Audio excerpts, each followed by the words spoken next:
Hello viewers, welcome है आप सभी का मेरे इस यूट्यूब चैनल पर। आज जानेंगे कि आरटीआई कैसे फाइल किया जाता है। तो चलिए शुरू करते हैं। तो सबसे पहले आपको एक ब्राउज़र में आरटीआई ऑनलाइन सर्च करना है। उसके बाद ये वेबसाइट ओपन हो जाएंगी। उसके बाद आपको सबमिट रिक्वेस्ट वाली ऑप्शन पे क्लिक करना है। उस पर क्लिक करने के बाद ये वाला पेज ओपन हो जाएगा, जिसमें हमको आप सभी को गाइडलाइंस दी है आरटीआई के द्वारा।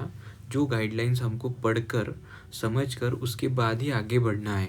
तो सबसे पहले आप सभी को ये सब पता होना चाहिए कि आरटीआई में आपको पहले तो आपको इन्फॉर्मेशन लेनी है। तो लेने के लिए एक स्पेसिफिक क्राइटेरिया उन्होंने बताया है, और ये कुछ कॉन्फिडेंशियल बातें जो रहती है अपनी, वो सब अपने को नहीं बताना है अगले वाले इंसान को, मतलब अगले वाले अथॉरिटी को। ये सब इन्फॉर्मेशन आपको ये पहले ही गाइडलाइंस में आपको बताया गया है। जैसे कि यहाँ पे तो उसके बाद आपको पैन कार्ड, आधार कार्ड, ये कुछ कॉन्फिडेंशियल चीज़ें हैं, वो अपने को नहीं देना है वो अगले वाले इंसान को। बस आपको कॉन्टैक्ट नंबर, ईमेल आईडी, और आप 10 रुपये नहीं पे करना चाहते हो तो उसके लिए आपको बीपीएल कार्ड की ज़रूरत पड़ सकती है। ठीक है। तो next, I have read and understood about guidelines पर क्लिक करना है, और उसके बाद हमको सबमिट वाले ऑप्शन पे क्लिक करना है। इस वाले पेज पर हमें मेनली 2 चीज़ें प्रोवाइड करना है, जिसमें हमारा ईमेल आईडी रहेगा और एक मोबाइल नंबर रहेगा। और ईमेल आईडी पे हमको ओटीपी भी आएगा। नेक्स्ट स्लाइड में वो ओटीपी अपने को सबमिट भी करना है। तो सबसे पहले ईमेल आईडी डालकर, मोबाइल नंबर डालकर आपको सबमिट वाले ऑप्शन पे क्लिक करना है। उसके बाद ओटीपी आएगा, वो ओटीपी यहाँ पे फिल करना है, और वो फिल करने के बाद सबमिट वाले ऑप्शन पे क्लिक करना है। देन अपने पास ये वाला फॉर्म ओपन हो जाएगा, जिसमें हमें मेनली केयरफुली और रीड कर ही इंफॉर्मेशन फिलअप करनी है। जैसे कि select ministry, department, apex body, मतलब ये जहाँ पे हमें जिस डिपार्टमेंट से हमें इंफॉर्मेशन लेनी है उस डिपार्टमेंट की जानकारी, मतलब उस डिपार्टमेंट को हमें चूज़ करना है।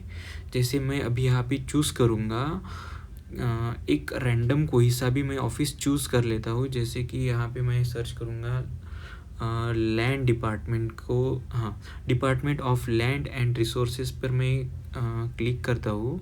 उसके बाद सिलेक्ट पब्लिक अथॉरिटी, इस पर मतलब जो ये तो हमारा अपर लैंड हो, मतलब अपर सोर्स हो गया। उसके बाद जो हमें डिपार्टमेंट दी गई है, जिस डिपार्टमेंट से हमको इन्फॉर्मेशन लेनी है उस डिपार्टमेंट को हम वहाँ पे फिल करेंगे। सब ऑफिस होगा उस मेन बॉडी का। ओके, देन हमको एक बार आपको ये ईमेल आईडी भी चेक करना है, उसके बाद मोबाइल नंबर भी चेक कर लेना है। फिर कंफर्म ईमेल आईडी, मतलब एक बार और ईमेल आईडी डालना पड़ेगा, नेम आपका डालना पड़ेगा, जेंडर, एड्रेस फुलफिल करना व्यवस्थित केयरफुल्ली, जिसमें हमारे को वो लेटर भी भेज सकते हैं। Pin code, category, status, educational नहीं भी डाला चलेगा, फ़ोन नंबर भी नहीं डाला चलेगा। उसके बाद सिटीजनशिप में आएंगे तो वहाँ पे हम इंडियन होना ज़रूरी है। फॉरेनियर या फॉरेन अदर कंट्री से लोग आकर यहाँ पे आरटीआई फाइल नहीं कर सकते हैं। इस बात को आप गौर कीजिएगा। नेक्स्ट आएगा जो भी मेरे व्यूअर्स बिलो पावर्टी लाइन के नीचे आते हैं उनके लिए ये ऑप्शन दिया गया है। अगर आप में से कोई भी बीपीएल धारक हो या फिर बीपीएल धारक हो तो आपको ये 10 रुपये की जो फ़ी है वो देने की ज़रूरत नहीं रहती है। तो अगर मैं इसको यस करता हूँ तो वहाँ पे आपको बीपीएल कार्ड का नंबर डालना पड़ेगा, year of issue and authority, ये 2 चीज़ें डालकर आपको फुलफ़िल करना पड़ेगा। फ़िलहाल मैं इसको नो करूँगा, और नो करना ही सबसे अच्छा तरीका है, क्योंकि अपने को बीपीएल भी नहीं देना है उनको। उसके बाद हमें यहाँ पे अपना एप्लीकेशन ड्राफ्ट करना है। एप्लीकेशन में आपको ओनली अल्फ़ाबेट में और नंबरिंग में ही ड्राफ्ट करना है। आगे के जो एक्स्ट्रा डॉट वो सब कुछ भी सिंबल का यूज़ नहीं करना है हमको। और जैसा मतलब अपने को एक एप्लीकेशन लिखते हैं, सिंपल एप्लीकेशन ही लिखना है वहाँ पे। तो एप्लीकेशन आप कैसे लिखोगे, इसका मैं थोड़ा सा आपको एक आइडिया दे देता हूँ। जैसे कि हम स्टार्ट करेंगे, I am the being the citizen of India under the provision of right to information act 2005 seek the information.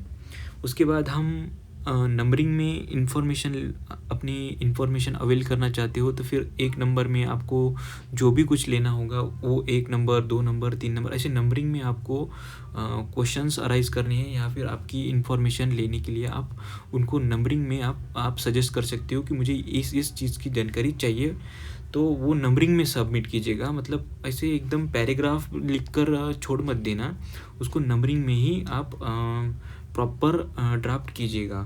उसके बाद मैं आपको एक रफ़ आइडिया दे रहा हूँ जिसमें आप एंड करेंगे कि please provide me information from the address given below with 30 days as per prescribe by this act.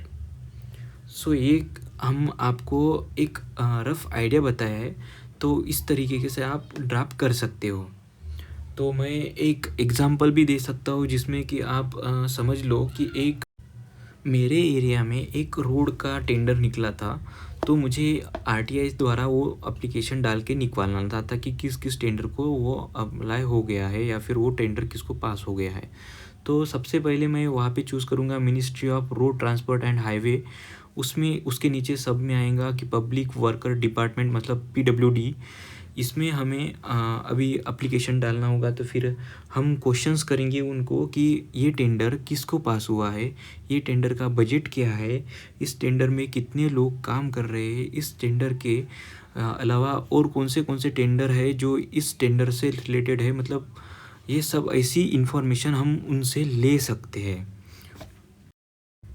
ये सब फुलफ़िल होने के बाद आपको सपोर्टिंग डॉक्यूमेंट के सेक्शन में अगर आपके पास उससे रिलेटेड उसी जो आप इंफॉर्मेशन गैदर करना चाहते हो उसी के रिलेटेड अगर कोई भी आपके पास नोटिस या फिर उस डिपार्टमेंट से रिलेटेड आपके पास कोई सी भी इंफॉर्मेशन है तो उसको आप अटैच कर सकते हो। उसके बाद हम वो इंटर सिक्योरिटी कोड उसको हम फिल करेंगे और उसके बाद मेक पेमेंट वाले ऑप्शन पे क्लिक करेंगे। ओके वाले ऑप्शन पे क्लिक करेंगे। उसके बाद कुछ इस तरीके का पेज आपके पास ओपन हो जाएगा। उसके बाद इंटरनेट बैंकिंग, क्रेडिट कार्ड, रुपए और यूपीआई वाला जो ऑप्शन है उस पर क्लिक करेंगे। उसके बाद पेमेंट गेटवे वाले ऑप्शन पे क्लिक करेंगे और पे वाले नीचे पे का ऑप्शन है उस पर हम क्लिक करके आगे बढ़ेंगे। ओके वाले ऑप्शन पे क्लिक करेंगे। उसके बाद कुछ इस तरीके का पेज अपने पास ओपन हो जाएगा, तो उसमें हम वेट करेंगे थोड़ा। हाँ, कुछ इस तरीके का पेज अपने के पास ओपन होना चाहिए।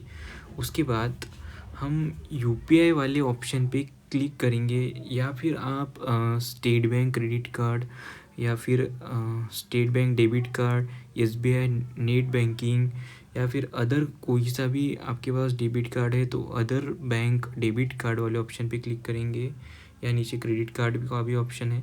सबसे सेफ़ और इजी तरीका है यूपीआई वाला। आजकल सभी यूपीआई यूज़ करते हैं तो मैं यूपीआई ही सजेस्ट करूँगा, तो आप यूपीआई पे क्लिक कीजिएगा। उसके बाद यहाँ पे 2 ऑप्शन दिए गए, एक यूपीआई आईडी से और एक क्यूआर कोड से। तो बेस्ट वे आगे वो भी है कि मतलब क्यूआर कोड ही जनरेट कर लेना है। उसके बाद क्यूआर कोड जनरेट होने के बाद ये इस क्यूआर कोड को स्कैन करके पेमेंट कर देना है। पेमेंट होने के बाद आपके पास एक रसीद आ जाएगी। उस रसीद के अगले 30 दिन तक आपको वेट करना है कि और आपको चेक करते रहना है आपकी ईमेल आईडी, जहाँ और आपके पोस्ट से भी आपके पास वो इन्फॉर्मेशन आ जाएंगी। तो इस तरीके से आप अपनी आरटीआई द्वारा आपको इन्फॉर्मेशन सीख कर सकते हो। तो ऐसे ही इन्फॉर्मेटिव वीडियोस देखने के लिए मेरे इस चैनल को सब्सक्राइब कीजिएगा, और आप कमेंट बॉक्स में अपनी राय और आप मुझे अपना सुझाव भी दे सकते हो, और अगला वीडियो किस कंटेंट पे चाहिए तो वो भी आप बता सकते हो। Thank you.